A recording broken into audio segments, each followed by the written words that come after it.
Zoidberg, the doctor who might make you sicker. He's a walking disaster, always messy and eating trash, but somehow he's lovable. Let's take a look at the most disgusting moments of his career. Buckle up for the mess. The first episode on our list shows just how wrong things get when Zoidberg follows his instincts. Why Must I Be a Crustacean in Love? Season 2, Episode 5. At the Planet Express gym, something strange happens. Zoidberg, the goofy lobster alien, suddenly goes wild. His claws snap like scissors. His mouth drools uncontrollably, and a slimy fin pops out of his head. Everyone stares in shock while the professor casually says, "Oh dear, it's mating time." It must be mating season for Zoidberg's people. A chaotic time when his behavior is dictated by the tiny brain in his rump. The tiny brain in his butt must be in charge now. Just minutes in, this episode already gives a perfect taste of why Zoidberg is the most disgusting Futurama character.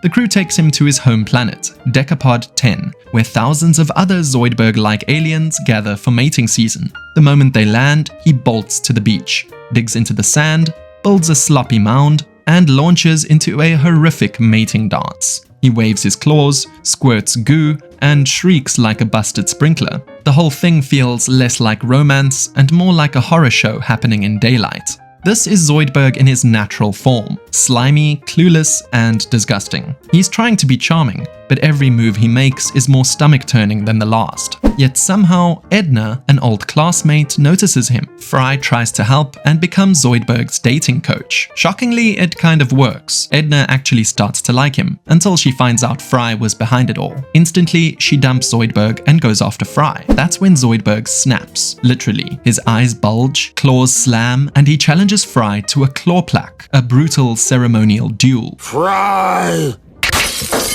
Fry! I challenge you to claw-plach! It turns into a gory, goo-soaked spectacle that proves why this episode belongs in 15 minutes of Dr. Zoidberg being the most disgusting Futurama character. In one horrifying moment, he cuts off Fry's arm. Fry grabs it and beats Zoidberg with his own severed limb. There's blood, broken shells, and chaos everywhere, and Zoidberg still clueless. By the end, every other Decapodian mates and dies instantly, leaving Zoidberg the lone survivor. Then he tries to help Fry by reattaching his arm, but just keeps cutting off more. Surgery, Zoidberg style. It's gross, it's chaotic, it's everything that makes him the nastiest character on the show. Hard to believe, but that was Zoidberg trying to be romantic. Now he's trading flowers for scalpels, because next he's the Doctor. And trust me, it only gets nastier from here. The Tip of the Zoidberg, Season 6, Episode 18. If anyone still doubts that Zoidberg is the most disgusting Futurama character, this episode shuts the case completely. From start to finish, it's a masterclass in why he should never be allowed near a medical chart, let alone a scalpel. The story finally reveals why such a clueless, revolting lobster alien ended up as the Planet Express doctor. And of course, it's because Professor Farnsworth made a terrible deal years ago. Zoidberg promised to cure a strange illness in exchange for a permanent job. We demand you fire him. Nonsense! Zoidberg's a fine physician. For aliens, your mistake is being human. Flashbacks immediately prove what a disaster that deal was. We see Zoidberg at his absolute worst, cutting into a yeti like a butcher tearing apart raw meat. He digs out the pineal gland with zero skill, covering himself in gore while acting like it's completely normal. Watching him slice through flesh like a butcher is so absurd, you don't know whether to laugh or gag. It's pure Zoidberg, hapless, filthy, and overconfident. Back in the present, the crew finally learns the ugly truth. The horror on their faces says it all. This disgusting alien, who can barely perform basic surgery, has been their doctor for decades. Zoidberg, meanwhile, is completely confident, holding bizarre alien tools that look more like torture devices than medical instruments. He talks casually about removing organs, as though the human body is just a box of spare parts. What makes this episode so nasty is how proud he is of being awful. Zoidberg honestly believes he's a medical genius, even as he fumbles through bloody procedures and ignores every rule of anatomy. It's stomach-turning, but that clueless pride is exactly what makes him Futurama's most repulsive character. The big reveal, Farnsworth never had any illness at all. The entire arrangement existed just to give Zoidberg a purpose. So yes, the Planet Express crew's longtime doctor has basically been winging it for decades and smiling through every bloody mistake. He's done playing doctor, sort of. Now he's playing Romeo.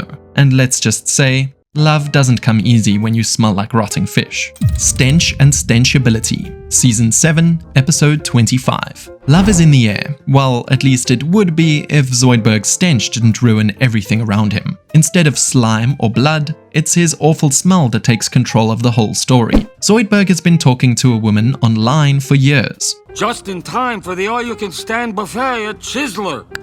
See you soon.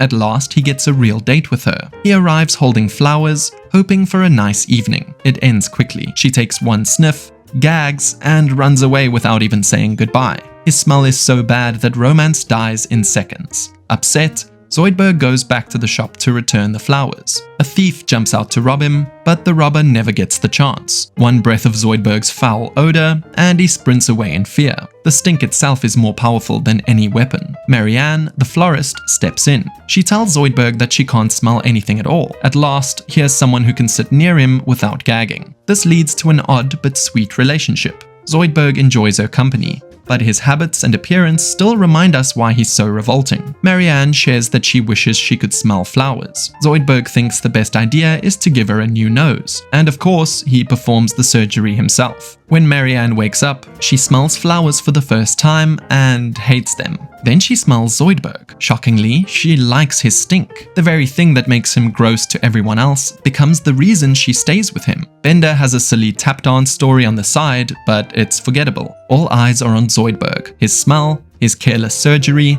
and his strange way of finding love. The whole episode shows just how filthy and odd he truly is. Romance didn't work out, so now he's making things worse with the Mafia. As always, he brings zero value and plenty of odor. Viva Mars Vegas. Season 7, Episode 12. Money disappears, chaos spreads, and somehow the nastiest member of the crew becomes the team's safe. You guessed it, Zoidberg. While everyone else is planning a slick heist, he contributes in the only way he knows how, by swallowing the loot. There's nothing noble happening here, just a crustacean making everyone's lives harder, wetter, and way more revolting. No twist, no message, just Zoidberg at full volume, turning stomachs like it's his day job. First it's loose change, then crumpled bills, then somehow an entire lockbox. All of it disappears into his mouth like it belongs there. As the heist unfolds, Zoidberg waddles around bloated and belching like a trash compactor that ate Vegas. He hiccups metallic clangs. He burps up damp dollar fragments. Then comes the most vile payback scene in the entire episode. The crew needs the money back, and Zoidberg, he opens the floodgates. With long, wet, retching sounds, he hurls out fistfuls of half-digested currency. Oh, that was a rough ride. Uh-oh. The sound design alone could get the episode banned in some countries. It's not just gross, it's committed. The rest of the plot, mobsters, casinos, Bender doing Bender things, all background noise. This episode revolves around Zoidberg's disgusting digestive magic trick and the unbearable visuals that come with it. By the time it's over, the floor's coated in wet money. Just when you think Zoidberg can't possibly get more out of his depth, boom. Suddenly he's standing next to a cyborg surgery, wide-eyed, clueless, and somehow part of the plan. The $6 Million Mon. Season 7, Episode 7. One day, Hermes upgrades himself with new robot parts. While everyone else tosses the leftovers away, Zoidberg scoops them up with a big grin because he has a creative idea. And it's as gross as it sounds. He literally stitches together skin, muscle, and bits of hair to make his very own little Hermes. It all begins when Hermes, feeling like he isn't good enough at his job, decides to fire himself. Instead of quitting though, he upgrades his body with robotic parts to be faster and stronger. Each time Hermes gets a new upgrade, pieces of his original body get tossed aside, like garbage. Jackhammer, vegetable peeler, pipe bending jig. A machine that can bend? No way! Most people would throw them away without a second thought, but Zoidberg is not most people. One day, Zoidberg notices this pile of human leftovers. He happily collects the scraps and gets to work. Maker Hermes still wants to know what you're doing with these pieces. Something wonderful. With needle and thread, he carefully stitches everything together. He even adds little details to make it look just like Hermes. What should have been a pile of trash is now the creepiest puppet ever made. And Zoidberg doesn't stop there. He performs with his new creation in front of everyone. At first, the crew laughs until someone realizes that the puppet is literally made of real body parts. Their smiles vanish, replaced by pure horror. Meanwhile, Zoidberg looks thrilled, as if this is the greatest thing he's ever done. To make things worse, the robot criminal Roberto tries to bite the puppet. Because La Barbara's spicy skin is still on it, Roberto melts down immediately. By the end, Hermes reclaims his body, and Zoidberg is left holding little Hermes, smiling like he just built a work of art. This entire story is one long reminder that Zoidberg's idea of fun is unlike anyone else's. No side plots steal the spotlight. Every moment is about him turning human scraps into a showpiece. It's gross, bizarre, and so very Zoidberg. Roswell that ends well. Season 3, Episode 19. The Planet Express crew never meant to crash land in 1947 Roswell, but of course that's exactly what happens after a time travel mishap. Soldiers rush to the wreckage, gather up Bender's scattered parts, and proudly drag away their alien. And who's the alien? Zoidberg, looking clueless as ever. From here on, the entire episode leans on just how gross and bizarre Zoidberg can be. He's strapped to an autopsy table under blinding lights, surrounded by serious-looking doctors. The scalpels cut through his shell with sickening cracks. Brightly colored alien organs get pulled out and plopped into jars one by one, making wet, squishy sounds that you can almost hear in your head. The doctors are amazed by every strange piece of anatomy they find, but Zoidberg is more excited than they are. He happily explains what each organ does, giving them a step-by-step tour of his insides. At one point, he even jokes, The president is gagging on my gas bladder. What an honor. What makes this moment stand out is how long it lasts. This isn't a quick gag. The camera stays focused on Zoidberg while more pieces of him are removed. His calmness makes the whole thing worse. He's not just disgusting. He's completely proud of being opened up like a science experiment. Meanwhile, Fry and Leela are running around trying to fix the timeline, leading to Fry accidentally becoming his own grandfather. As wild as that twist is, by the time the crew finally rescues him, Zoidberg waddles away missing a few parts, but still holding his sandwich. This entire sequence puts every ounce of attention on him, proving once again why Zoidberg is Futurama's most disgusting character. A Taste of Freedom, Season 4, Episode 5. Freedom Day on Earth is supposed to be a silly holiday. People dress in costumes, run wild in the streets, and yell about liberty just for fun. But Zoidberg manages to take things to a whole new level of gross. In front of a cheering crowd, he grabs the Earthican flag, stuffs it into his mouth, and swallows it whole. Bits of fabric hang out of his mouth as he chews, gulps, and licks his claws when he's done. Everyone around him is horrified. That one act flips everything upside down. Within minutes, people are calling him a traitor. Crowds gather, furious that an alien dared to eat the nation's flag. Instead of saying sorry, Zoidberg doubles down. He claims that eating the flag is the ultimate symbol of freedom. I ate your flag, and I did it with pride. For to express oneself by doing a thing is the very essence of Freedom Day. Every time he opens his mouth, he makes people even angrier. Things get quickly serious. Zoidberg is arrested and put on trial for desecrating the flag. In court, he's as clueless as ever, smiling like nothing's wrong. The proof is right there. He literally ate the flag, but he argues that he was celebrating liberty. Watching him defend such a revolting stunt with pride just makes the whole thing worse. Me? Apologize? Never!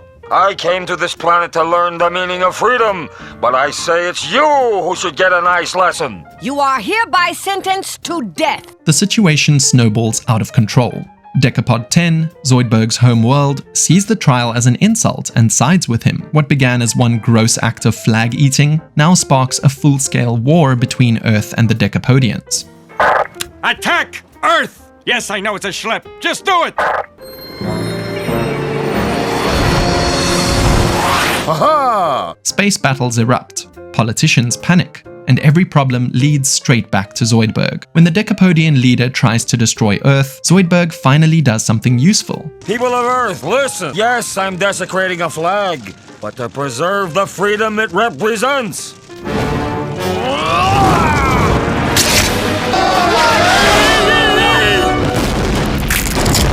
Even after all the trouble, Zoidberg still shows no guilt. He stands proudly, acting like he was right the entire time. The war, the trial, the chaos, it all started because he couldn't resist eating a flag. The last episode was a patriotic disaster soaked in slime and shame.